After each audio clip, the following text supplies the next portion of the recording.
We were just waiting one more moment.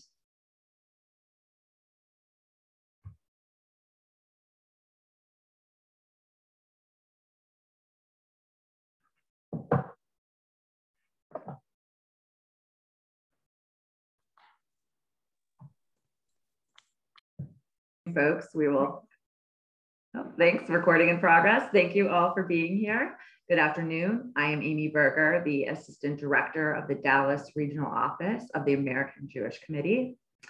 Thank you for joining AJC Dallas in partnership with the Dallas-Fort Worth Urban League Young Professionals for an important and timely conversation, securing the franchise, ballot access, and the Texas Special Legislative Session.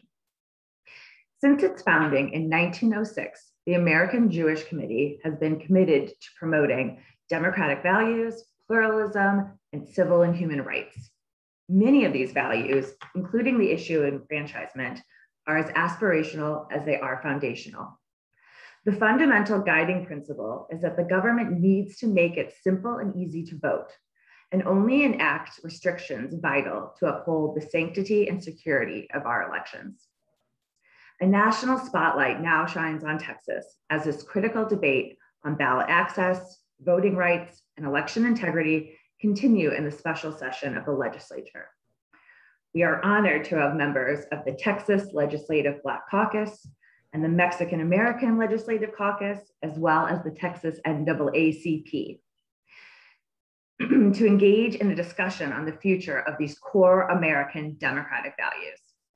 Today, we will hear from Congressman Marc Veasey, Congressional Voting Rights Caucus Chair, Texas Representative Nicole Collier, Chair of the Texas Legislative Black Caucus, Texas Representative Rafael Anchia, Chair of the Mexican American Legislative Caucus, and I see they're going to be sharing a screen together shortly, and Texas Representative James White, Chair of the Homeland Security and Public Safety Committee, as well as Gary Bledsoe, President of the Texas NAACP.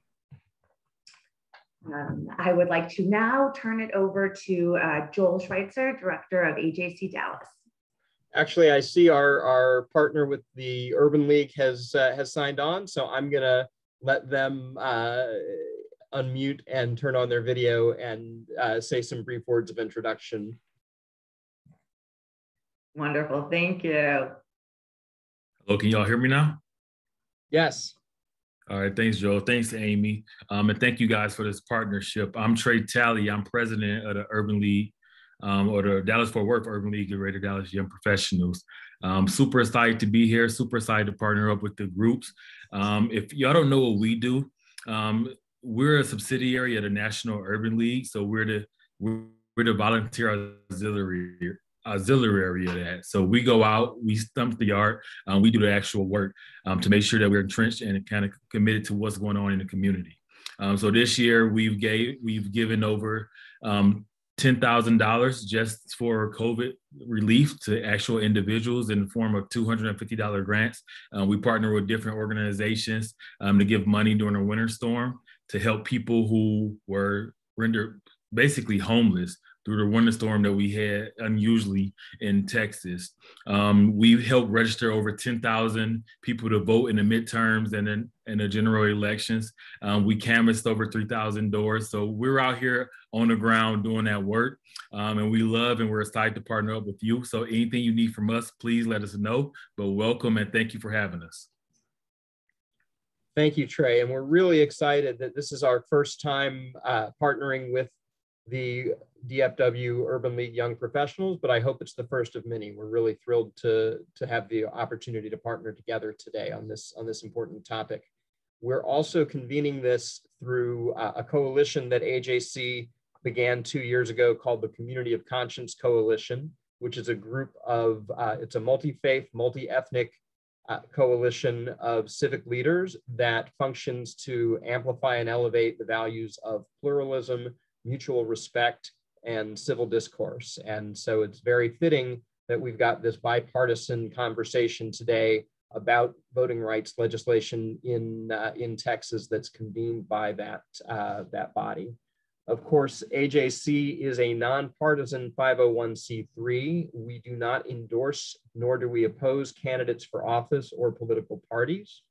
I want to make a few comments about AJC's statement on principles on voting rights. Earlier this year, our Board of Governors passed a statement using 4 different areas to provide benchmarks and guide rails for our own policy evaluations on voting rights. And those benchmarks include election integrity, that the sanctity and security of our elections is necessary and must be upheld.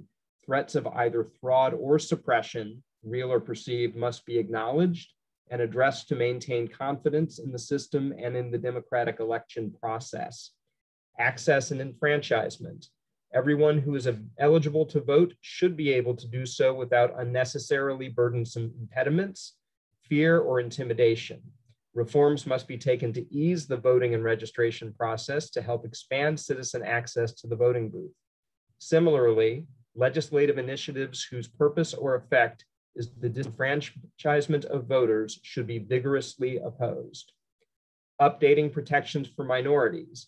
A legacy of restrictive voting practices, including voter suppression, continues to tinge elections, voting habits, and laws. Reforms must seek to uphold open, fair, and reasonably accessible franchise. And finally, guarding against foreign and domestic interference. Recent elections have been impacted by domestic and foreign actors with malevolent agendas attempting to sway public opinion, debase democracy, and cast doubt on our election process and results.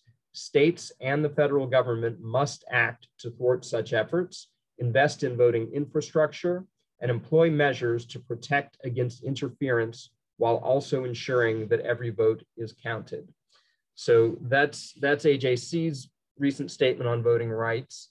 I also want to just let everyone know before we begin the formal program that due to the fluid nature of events, it is possible that one or more of our panelists may have to drop off early. We hope that this doesn't need to happen, but wanted to make sure to mention it just in case it does. And with that, I'm going to quickly, by way of a pre-recorded video, introduce founder and chair of the Federal Congressional Voting Rights Caucus, Congressman Marc Veasey.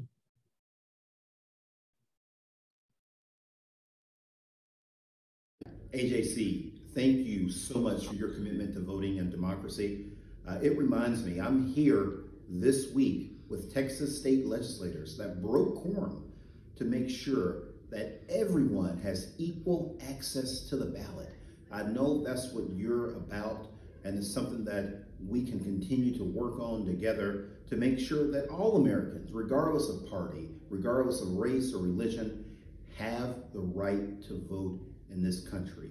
Freedom is something all around the world that is cherished, especially for people that don't have it. And we never want to revisit a time in America to where we have some people that have the right to easily cast a ballot and other people that is very difficult for.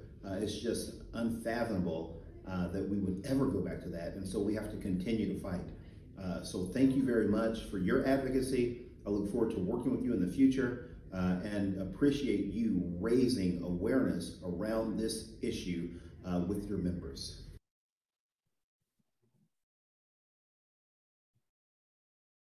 Thank you. And with that, before I begin moderating today's panel, I would like to suggest that if you have questions for our panelists, please use the Q&A feature at the bottom of your screen. And I'd like to start, although I know we're all anxious to hear from our legislators, I'd actually like to start with NAACP of Texas President Gary Bledsoe to give us some context. So Gary, for those viewers who may have only recently started following this issue in Texas, what are some of the historical through lines that you can share that might give us a wider frame of reference on voting rights in our state? First of all, I want to commend you all for your partnership and for putting on this conference. It's so important that we do it now because a lot is at stake, and we're so glad to see your voices being heard, at least to listen and to convey information to people who are serious enough to want to make a difference. I think the way to put this in context is to, first of all, make it very clear. Texas has a history of discriminating against African Americans and Latinos, against both. Now, in reference to African Americans, even way back in the 1860s, after emancipation, General Grant had to send in General Sheridan to take over governing Texas because the Texans were so violent against African Americans who were attempting to vote.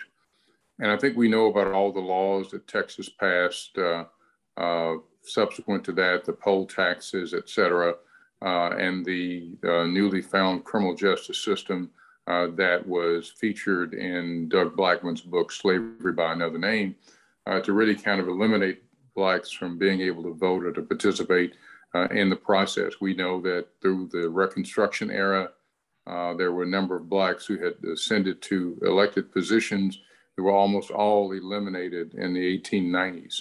And after the opinion in Plessy v. Ferguson, they were eliminated immediately after that. Texas went to the United States Supreme Court 5 times in 26 years to try to stop African Americans from being able to vote. And when the Voting Rights Act finally passed in 1965, Texas has been found guilty of discriminating against African Americans and Latinos in every election since that, in every decade of redistricting since that time. So 1970, 1980, 1990, 2000, 2010, every single one of those rounds, Texas was found guilty of discriminating against African Americans and our Latinos. And now to put this in context, we have to understand that in reference to what's occurred here. Now, what's occurred here is the other day with HB3, the courageous members of the Texas House, the Democratic members, put up a vigilant fight when the matter was being heard by the special committee. And the author of the bill, Representative Murr, agreed to make changes to the bill. He made some agreements with Representative Sinfonia Thompson, the vice chair of the committee, and he made a number of other agreements as well with John Busey and others about different changes that he would actually make. Some he agreed to, some he agreed to look into. However, they didn't make any of those changes. They voted the bill out that same meeting. And so that bill was voted on, even though there was recognition of there being major problems in the bill.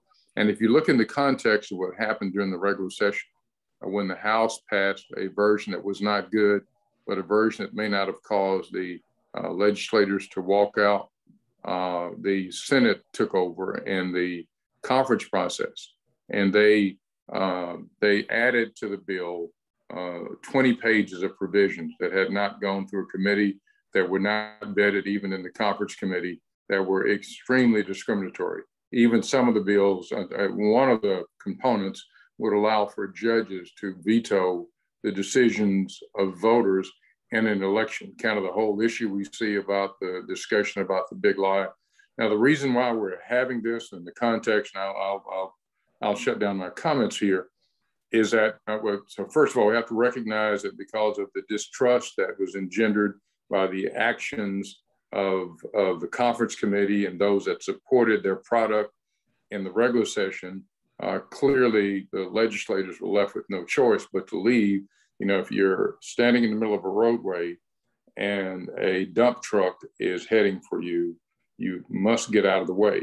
And so they did the only thing that they could do because of the raw power that was being exercised.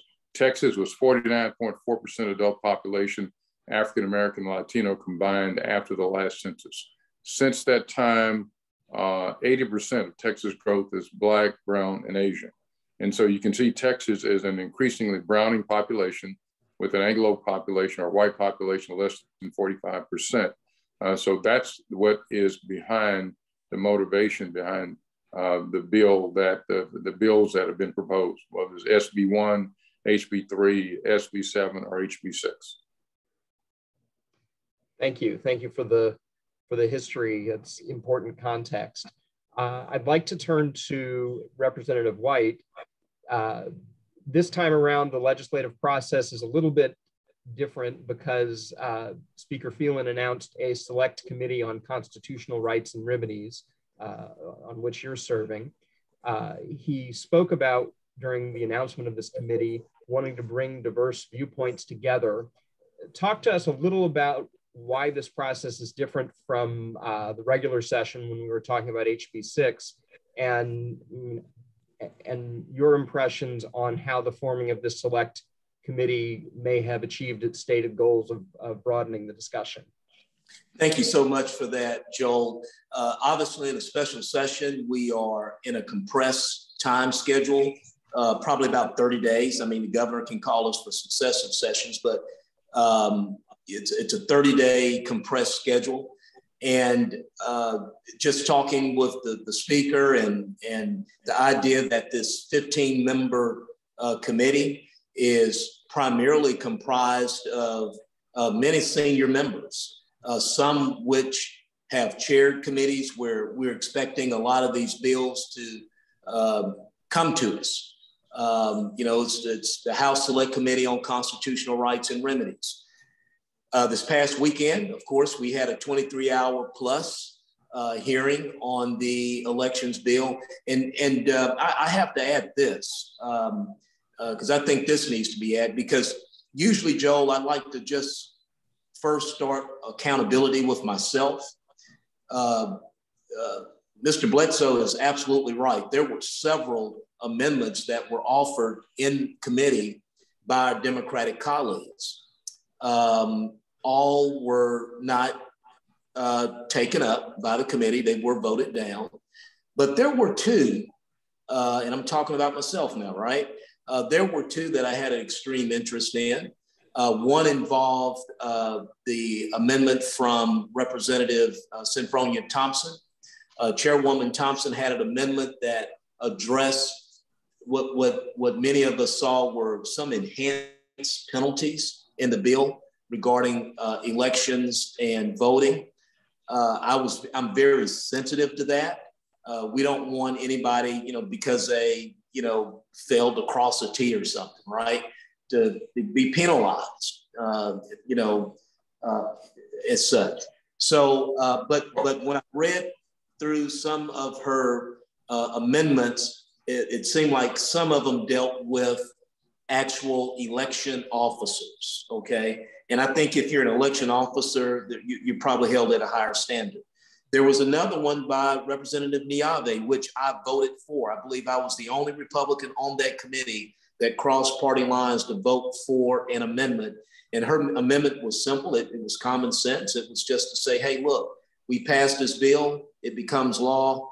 Let's have the Texas Secretary of State do a study and submit that study to the Speaker, to the House of Representatives, to the Lieutenant Governor, even to the Governor and the Department of Justice, and see if there's any disparate, significant impact. And I voted for that amendment. Thank you. Chairman Anchia, in yesterday's press conference, you indicated a desire to work more on bipartisan proposals, similar to, I guess, what Representative White was just talking about, that make it easier to vote and harder to cheat. Can you share some areas that you think there might be other opportunities for consensus that would achieve those goals? Well, let me start by saying thank you to the members of the AJC for having me on. It was one of the great honors of my life to receive an award from the AJC years ago. And I've always admired your work to combat anti-Semitism. You know, I feel like the context for what we're talking about in Texas is really important, and I'm grateful. It's important to sort of the Mexican American Legislative Caucus, which I chair, in the AJC, which you all are involved in, because ultimately I think our democracy is pretty fragile at the moment. I mean, we saw insurrectionists and anti-Semites try to stop the rightful seating of an elected president at the U.S. Capitol earlier this year, and then we saw our ex-president try to suggest that there was somehow an election stolen from him through a big lie. And then shortly after that, we saw states across the country file bills that made it harder for people to vote, Americans to vote, rightful citizens to vote. And in Texas, the number was in excess of all of the next 4 states combined. We saw more bills in Texas that have been identified by national organizations as limiting the right to vote be filed. And you know, I'm grateful to be on with a number of my colleagues, especially Chairman White, and I appreciated his comments. I do chair a committee, and while we may differ on approaches, I've always admired his efforts on criminal justice reform, and I've always considered him a straight shooter. So it's really good to be on with him. I was happy to hear his comments. I think there's an opportunity for bipartisan collaboration, and candidly, if I think if you took Chairman White and Chairwoman Collier and myself and Gary Bledsoe, Joel, and you locked us in a room and said, come up with a bipartisan voting bill, we'd come up with something that made it easier, more accessible to vote, and harder to cheat. But unfortunately, that has not been and I'm sorry, I'm getting a little feedback here, but that has not been the approach of the Texas legislature. I've served 9 terms now. I used to be the young guy in the room. That is no longer the case. And it seems like every session or every other session, we have bills that make it harder for Texans to exercise their right to vote. And that's just not me saying it. There have been 10 findings of intentional discrimination by the Texas legislature, as found by 3 federal courts across this country. One, a federal court in Corpus Christi, a federal court in the DC Circuit, and a 3-judge panel in San Antonio composed of 2 Republican appointees and 1 Democratic appointee, all found not discriminatory effect, but discriminatory intent on behalf of the Texas legislature. And that just shows a pattern. And that's before we even get to the voter purge that was exercised by our disgraced Attorney General, by our disgraced Secretary of State. And I'll get to the Attorney General in a minute. But he purged 100,000 U.S. citizens off their voter rolls and then referred them to the Attorney General for prosecution. It was found that these were U.S. citizens who had exercised their right to vote, but it was like he was shooting and then asking questions later. And that hits really close to home, because my partner Rebecca was in fact one of those people that he tried to kick off the voter rolls and refer to prosecution just because she had become a citizen of the United States, registered to vote, and then voted in an election. But that's the kind of hostility we've seen from the state of Texas. And finally, there have been multiple findings against the state of Texas in terms of its compliance on the National Voter Registration Act through its motor voter program. It seems like we're always in court having to file suit for Texas to do something that should be bipartisan, shouldn't be Republican or Democratic, it should be Texan and American.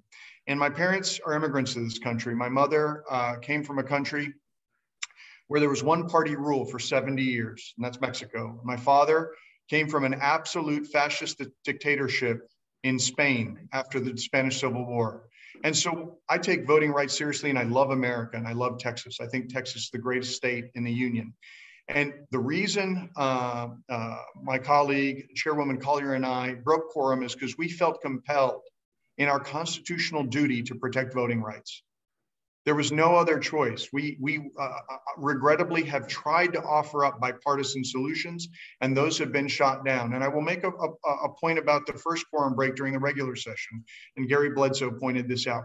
We were at the 11th hour ready to vote that bill out, a bill that contained provisions that now the Republican author and the Republican who laid out the bill have said they didn't know why they were in the bill. They're disavowing these provisions that would have killed souls to the polls on Sunday mornings in Texas. They're disavowing provisions related to partisan judges overturning democratically elected decisions. And now they've backed away from that. But we were this close. Had we not walked off, that bill would have passed, a bill that now even the authors are backing away from. And so until we can get to a place where Chairman White and Chairwoman Collier and I can be in a position to come up with a bipartisan bill, work with Republican and Democratic elections experts, call in Texans like the 500 who showed up and waited 24 hours, 400 of that 500 testifying against the bill, members of the Black community, the Latino community, AAPI, disabled community. I mean, we can do better than this because we're a great state. Texas is awesome. I love being a Texan. And we need to make sure Texas and America lives up to the highest ideals that brought my family to this country. And with that, Joel, I appreciate the question and the opportunity to participate. And I'll turn it back to you. Regrettably, I need to move on to another event, but it's always good to be with AJC. I appreciate so much with you, what you and your leadership at the national level, Jonathan Greenblatt, whose Twitter feed I absolutely love. I appreciate what you do to make sure that this is a better world. Thank you very much. Thank you. Thank you. I will ask that you slide the camera over to Chair Collier, and I'll, as long as I'm asking questions related to previous press conferences, I know on Friday you brought up the Barbara Jordan Fair Elections Act, and that's not one that's gotten a lot of play in the news.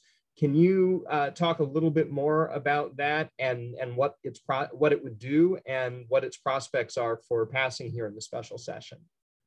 Well, thank you so much. I appreciate you guys raising awareness about voting and the importance of protecting the right to vote. I want to say hello to my colleague and fellow Legislative Black Caucus member, Chair James White. I know that he has just gotten off of a long marathon. He was there for the Select Committee to hear the bill that the Republicans filed to address the election. So there is a Barbara Jordan Act, Voting Rights Act, that has been filed in the Senate. We don't have one in the House just yet, but that bill has not been given a hearing in the Senate. So I don't expect it to move forward. They have already passed the bill that was filed by Senator Hughes. But I want to focus on I just want to question, and this is something that I've been bringing up, why do we even need a bill to address our elections?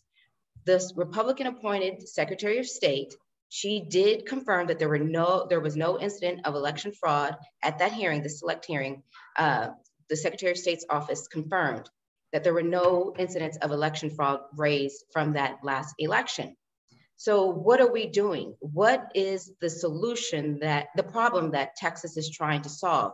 What we want to do, and the reason why Democrats left the state is because we had our backs against a wall. There were no other options available. We tried working, and Chair White is correct. There were multiple amendments filed to address this bill, just like they were in the last one. But what this bill did was it empowered partisan poll watchers to have free range over the polling location. So if I walk somewhere, but because I am in the polling location, they could walk there. So they could continue to follow me around. But we know that suppression can be overt and subtle. And this is a subtle way of promoting suppression. We know that in Texas, the Attorney General has targeted 72%, the 72% of the people that have been charged or brought about, which are very low numbers, 43 people, for alleged fraud, have been people of color. So anytime that you increase the power of the Attorney General to prosecute allegations of fraud, then you are coming after people of color. We know that in that bill that was filed as HB3, it would allow the presiding judge to only have the poll watcher who violates the law removed after they have been warned. We don't have many laws, criminal laws, that allow you to have a warning before they can actually prosecute you. It has to be, it is or it isn't. So in Texas, they want to have a law that says you have to observe the violation, warn them, and then observe another violation before these partisan poll watchers can be removed. So we already have trouble with recruiting people to work at the polls, but if you empower these partisan poll watchers and then criminalize the poll workers who are just trying to do their job, who make simple mistakes, we're not going to get more participation in elections. This is not about increasing voter access. It's about restricting it. And so we are working very hard because we don't have options in the state of Texas. So we came to the federal government to ask for federal intervention, and we're asking the Senate to pass the For the People Act. And we need all of you to speak up and use your voice to do that. Thank you. And I want to remind our audience, we do have the Q&A feature enabled. We do have a couple of questions, and we will get to those in a bit. I want to go back to Representative White, Chair White, to start us off with an answer to this question. This morning, there was a Dallas Morning News editorial that expressed disappointment regarding the quorum break, highlighting measures that Democratic Party pressure successfully fended off in the regular session in terms of changes that ease proposed measures that like the souls to the polls hours and other things. And there have already in the special session been concessions that have eased proposed measures that could potentially restrict access to the ballot by disabled voters. So clearly there is some wiggle room to reach a compromise. If you were able to sit down in that room like Chairman Anchia was speaking about, and sit down with Chair Collier and myself and other Democrats and Republicans, what do you think we might find that in terms of opportunities where we could come to solutions that both parties could get behind? Oh, anytime you have more deliberation, you're going to have a better product. I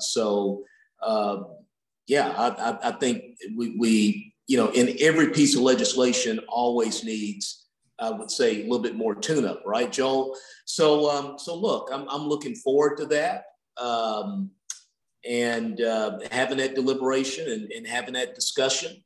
Again, I've reached across the aisle to show interest in amendments filed by my Democratic colleagues, and even voted for one.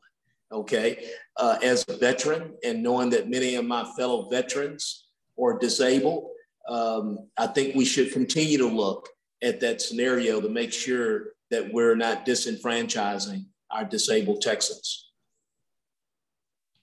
Thank you. Chairwoman Collier, are there any circumstances through which the caucus might envision returning to Texas during the special session? And I'm wondering if you can share a little bit about what the end game is, considering that the governor has the ability to call continued special sessions, including one inevitably that will need to be convened to discuss redistricting. Well, thank you for that question. Let me tell you what part of the bill that many people don't realize. There is no issue about voter ID. You already have to show an ID just to even register to vote. So they have already implemented voter ID, and there's nothing disputed about that, although we disagree as a Democrat with the need of voter ID at the actual polls, because you can use your license to carry a weapon as an ID, but you can't use your student ID. So we take issue with things like that. They don't have online voter registration. You have to register 30 days before the election. So everything that Texas has done. Texas has the most restrictive voting laws in the nation. And we see states trying to mimic and making it harder to vote. So what we see in this bill not only would require those who have a disability to indicate that they have one, but they have to say whether they can read or write if their disability deals with that. So you have to disclose personal information in this bill. And there's not that many, they're adding red tape to the bill. So that way, if you vote by mail, you have to sign the outside of the envelope, and you have to put your last 4 digits of your social security number or your driver's license, or say you don't have one. But yet the people who are opening up the ballot, they're not allowed to open that part. So it had some conflicting parts in the bill that were it was confusing. And so if people that are writing it are confused, just imagine how the people who are supposed to vote will be. And there's really not much in terms of providing protections. The last election, we had motor voter, where you could drive through and vote. These are in our major cities like Harris County and Dallas County. No problem with voting issues. The elections were secure and successful. In fact, we had the highest voter turnout since 1992. So what does that tell you? It tells you that they don't want us to vote because now they're trying to roll back time and roll back measures by creating these obstacles to having free and fair elections. Voting shouldn't be hard. It should be easy. But yet in Texas, they will make it easier for you to carry a gun than to exercise your constitutional right to vote. So that's why we're here in Washington, to get model legislation that is from the federal level, to have pre-clearance protections, so that way when states like Texas and Georgia file bills that would restrict voting, they would have to get pre-clearance, or they would have to go through a process to make sure that they're not violating our constitutional right to vote.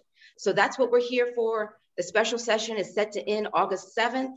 Senate, the United States Senate, which has the For the People Act, they're set to go out on August 6th. And so we're asking them to take action in the Senate to pass the For the People Act. And my understanding is that they're working very hard to collaborate and coordinate with their colleagues to make it happen. Thank you. I mentioned the redistricting session in the last question, so I want to stick with that for a bit and turn to Gary Bledsoe. Can you share your thoughts on how those new maps could potentially look, where those new districts might be drawn, and how well you anticipate they might reflect Texas demographic trends? Well, I don't have anything good to report on that, because I think that what we've seen here, what Chair Collier just described, was a clear design by state leadership. And I think our state leadership is being led by individuals outside the state. And I think that to the extent that that's true, there is a desire to be unfair and to maximize seats for one party over the other without regard to growth or what have you. We have to take a look at Wisconsin and North Carolina in reference to maps that ultimately were approved by the U.S. Supreme Court to understand the dynamics. In Texas, for example, President Biden received 46.5% of the vote, but you realize that we have in Congress in Texas, we have 12 Democrats and 24 Republicans. So that's going to be about 33%. So you can see the clear underrepresentation. It's much more stark in other places like North Carolina and Wisconsin. So what I worry about is when you have this kind of power and you don't listen to the other side. I couldn't disagree with the Dallas Morning News more because there was no play. There may be play on some small things on the edges, but you just heard Rep. White mention that all of the proposed changes were rejected. And we can't forget about what happened to Chair Collier and the other people that were on that conference committee. So I think when you look at that, when people have the belief that sheer power is all that matters, the problem that we're going to have is that with Texas getting 4 million new people, and most of those people coming from the urban areas, they're in the Houston area, they're in the Metroplex, they're in the Austin-San Antonio corridor. That's where most of the growth of the population is. And you have many Republicans at all levels that have their districts that may be anchored in the Panhandle or West Texas and some rural areas that have limited growth. And now that you're going to have an extra 100,000, 200,000 population in your district, that's going to create a real problem for many. So it's going to be a real problem for them to hold on to those seats. But what I fear is that based on what I've seen in this process, is that there will be a desire to hold on to the existing seats, whether that means 83 in the state house or 18 in the state senate or 23 in the United States Congress, but then add the additional 2 the United States Congress to make those go on the Republican side as well. The growth indicates they should come in the Metroplex and in the Houston area. That's where the new district should be based on the growth. But I think when you gerrymander a map, you can decide where you're going to place those and sustain your existing districts. It's going to create a real problem. The one thing I want to warn people about is when that's done. You had the all-red election there in the Metroplex, and there was the Fletcher election in the Houston area. So sometimes when you get a bit greedy and you try to take more than you should get, you might expose some of your members to actually losing. And so there's a bit of a tension between some of the Republican lawmakers and the national bodies that may be trying to drive the train by driving the state Republican leadership.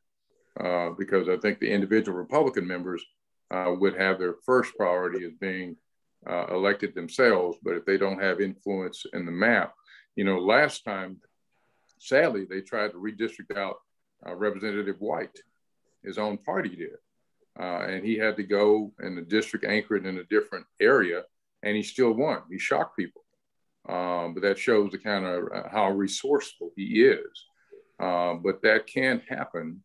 And the only African-American Republican at the time, they did try to X him out, and that was a real problem. But I don't see that hopefully if something good happens, people can sit down and we can have a new congressional seat in the Metroplex, a new congressional seat in Dallas, Fort Worth, and we can make sure that we sustain all the minority opportunity seats, and we look at incumbent protection in both parties, and that would be the way to draw a map, but I'm not sure that we're there.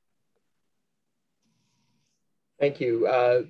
Chairman White, since your name was invoked, I want to give you an opportunity if you have any comments about that to share. Well, look, redistricting is a very interesting process. I really like the idea that I have the opportunity to be on the redistricting committee, but since I've decided that I'm not running for re-election to my House seat, I'm not necessarily drawing my own district, okay? I'm going to run statewide. It's kind of hard getting redistricted out of your own state, I guess. So look, we need to get in, we need to draw these seats, and let me do an addendum to what my friend Gary said. I think as elected officials, we need to stop presuming what voters are going to do. It's just always been my case that if you're just fair, you just show up and listen to what on the people's mind and say what you want to do from your heart from the people will make the right decision. Okay, so we don't need to presume what the people are going to do. We need to draw these maps based on common interest. Joel, I'm on the redistricting committee, as I said, and what I find interesting, Gary, is when people testify, they like the idea of their school district being contiguous in one House district or one Senate district or one congressional district. So it's really interesting when I'm listening in the committee what people are interested in, okay, versus what maybe politicians are interested in. Thank you. I'm going to go back to Chair Collier now. You had mentioned before asking people to advocate on behalf of the For the People Act, HB 1, in the federal legislature. And I know that while y'all are in DC, you're not just escaping the hot temperatures in Texas, although these days, those hot temperatures, as we've seen, can be just about anywhere in the country. But I know you're also taking a lot of meetings to advocate for federal legislation like this.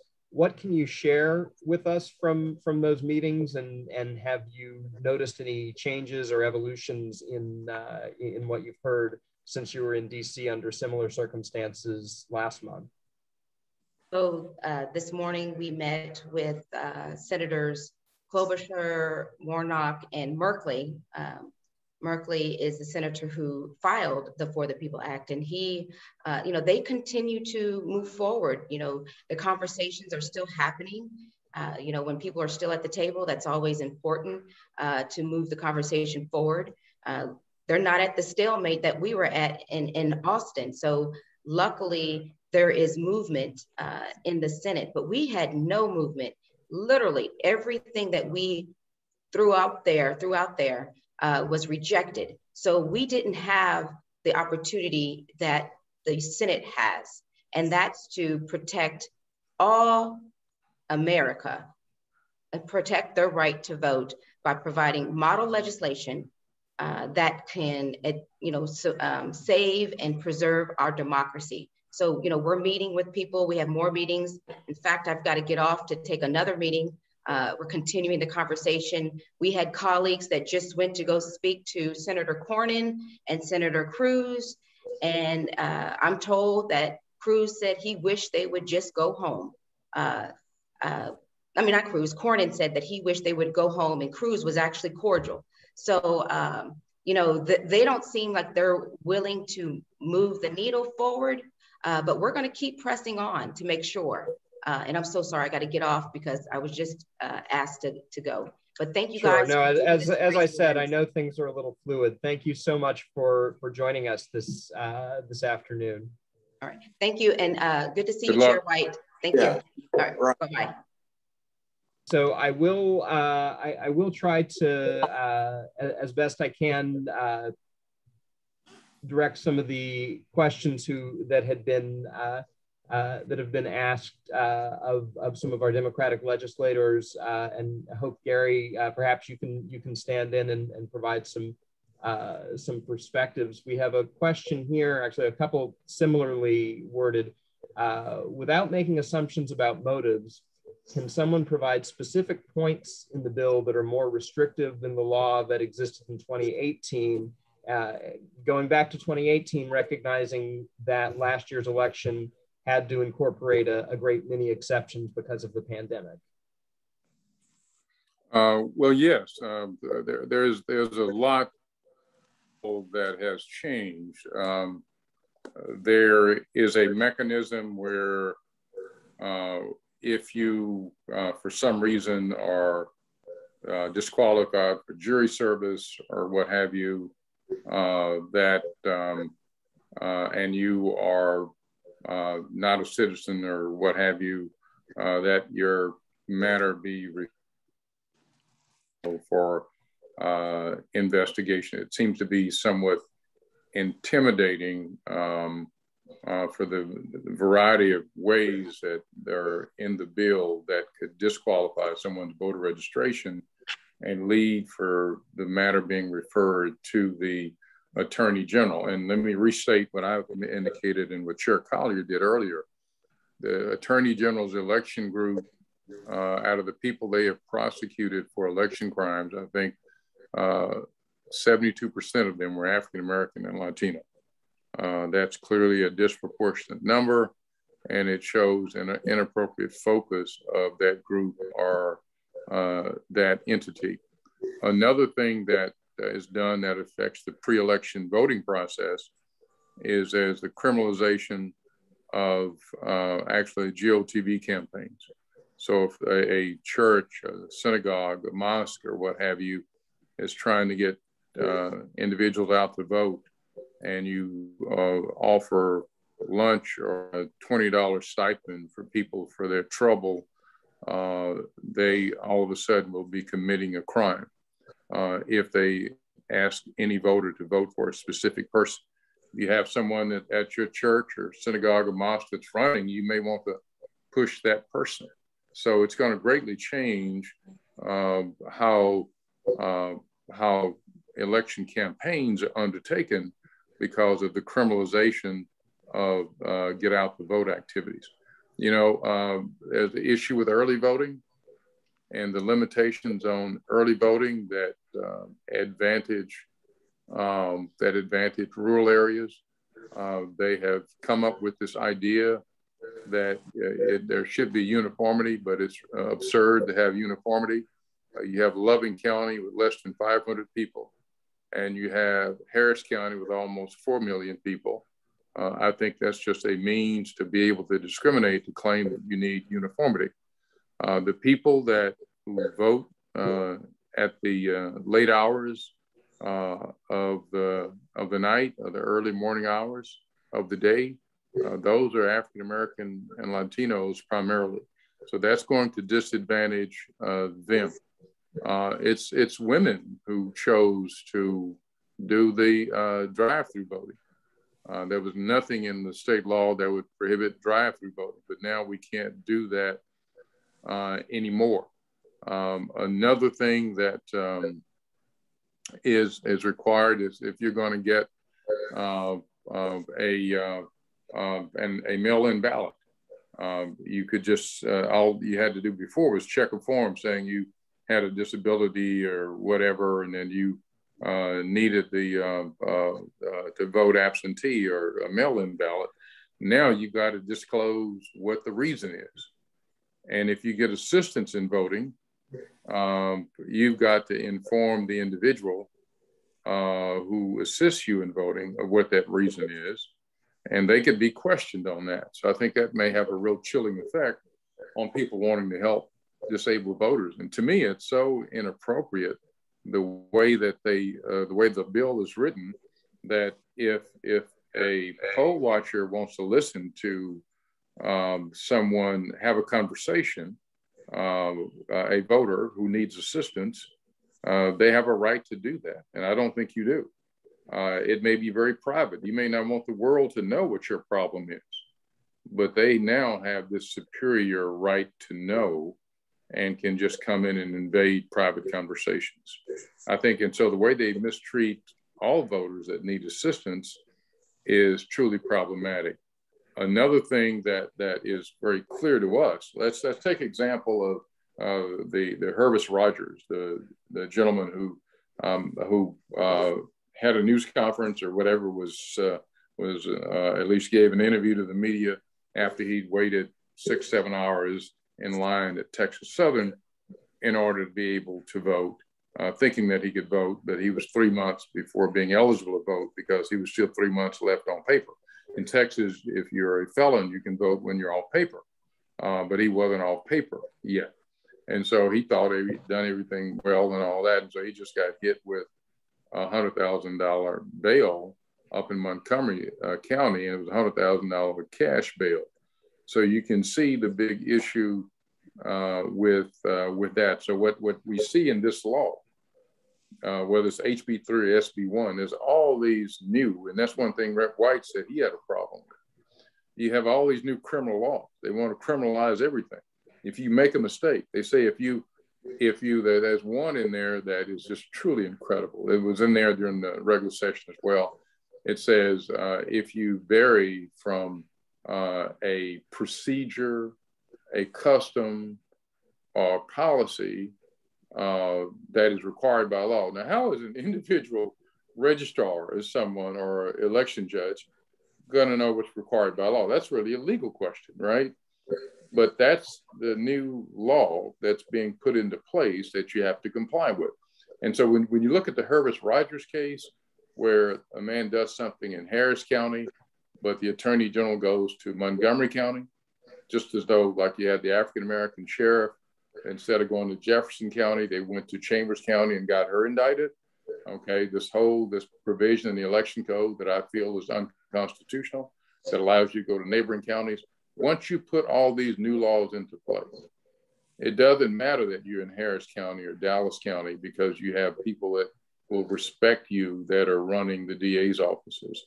Now you can go to all the neighboring counties and seek to have a person prosecuted in those counties.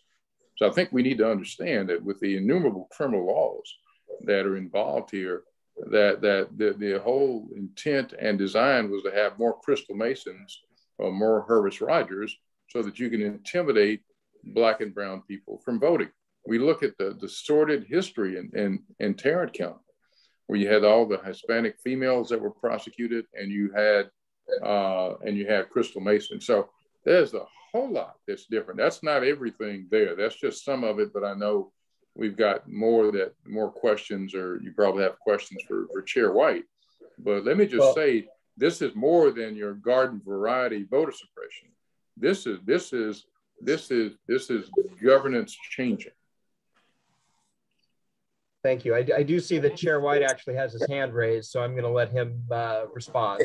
And Gary, and I know we've got a bill in the Senate, we got a bill in the House, they're moving, and you know, and even for me trying to keep up with them. Let's get together. The one on the disability, that was one that I was concerned about, you know, folks having to give up health information. I thought we had health privacy, right? Or personal health privacy. Exactly. Now, I did ask one of the I hate using the word, one of the advocates for that community about that. And they left me with an impression that in the House version, I guess what you call it, divulging that, like when you go in for a mail ballot or something, that wasn't in this HB2 version, but we can look at that. And again, maybe it's still in the Senate version, but I asked them, as a matter of fact, they expressed a level of thanks that wasn't in there, because I think that if it didn't go across the line, it was definitely running up to the line of having someone give up their personal, private health information to the government. And I'm so glad to hear you say that, Mr. Chairman. But the Senate bill is worse on that provision, but I do think that the House bill still goes too far. Okay. Okay. So I want to just have one question by way of wrap up for Gary. Hundreds of Texans came out, as Chairman Anchia indicated earlier, to testify both on HB3 and SB1 this past weekend for the committee hearings. What would you recommend for voters, you know, no matter how they view these bills, who want to continue to be engaged advocates in this process and to be a part of the engagement around this important issue? Okay. Well, what we need to do is to reach people who might have influence over the decision makers. Let me just be very honest here. I thought that we had some real engagement on the House side. I think we had less this time because of the additional scrutiny on the House because of what happened the first time. But I think that the House and Chair White can acknowledge this. I think there was more give and take and play the way the process is supposed to work, but it doesn't exist in the Senate. When the Senate runs roughshod over the House, it really doesn't matter. So I think what we need to get people to do, and I've tried to think about this deeply, because we've got to get people who can talk to the Lieutenant Governor and explain to the Lieutenant Governor how we need to change what we're trying to do in Texas. And that's going to be really extremely powerful members of the clergy, not your traditional members, because they've already let it be known they're not going to listen to me or the 400 other people who spoke like me. It's going to have to be people that are different. So we need white Republicans. And so even if you're not a white Republican, you probably know a white Republican, or you maybe know moderates, but and we need to be able to lobby people like the Dallas Morning News that may be trying to be fair, but in the process may be causing harm, because those legislators went to DC at great personal sacrifice, because most of them are away from their families. And we know that, like Chair White indicated, the governor's probably going to call another session after this one, right? And so they're in a very difficult position, but they're doing it because they're the only thing standing between us having a democratic form of government, or democratic elections, and having something that's very different. And so they did what they had to do. And we can't have people getting bad information. You know, we talk about all the bad information on the internet. It's really bad when you have the respected publications start to give that out. So that's another thing that people can do. And the other thing is, obviously, when we have rallies and activities, we want people to show up. I know there's a group of ministers, including some from Dallas, that are having a rally at the Capitol tomorrow to talk about this. There's a group of us that are having a rally there on Monday. And so I think that I would encourage you to participate, and we need to have more voices heard that aren't considered to be, quote unquote, the progressive type voices or democratic voices. We need more voices to talk about what's fundamental and what's right. And I can rest assured that, you know, what Rafael and Anchia said earlier, the chair was so righteous. You know, in 2009, he and Todd Smith, the Republican, kind of oversaw a meeting between extreme right advocacy groups and other advocacy groups that are more progressive, like the NAACP, MALDEF, and LULAC. And we came up with a very good bill. It didn't pass, but if it had, it would have made a big difference in Texas. It had been bipartisan. And that's the kind of thing that we needed to have here. They would continue to need to have. But when you have one party that's drunk with power and says, I've got the votes and people will vote the way that I tell them to vote, then there's no give and take. There's no play. So going to talk to your individual senator, your individual rep, is a good thing to do, but it won't make a difference because your individual rep, your individual senator is not going to be at leeway, won't have any power to make any kind of a change or agree to do anything other than what they're told to do. And that's the problem. So we have to target the individuals who have the power to make a difference. And that's really the Lieutenant Governor of Texas. Thank you. And I'd like to also thank Chairman White, Chairman Anchia, Chairwoman Collier, Gary, our audience, for joining us today and for being engaged around this really important topic.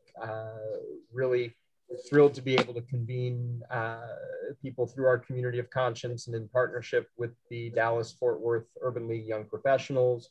And hope everyone remains engaged. Watch the news and take action. Thank you very much. Have a great afternoon. Thank you so much. You guys have a great day now. Be good. Good evening.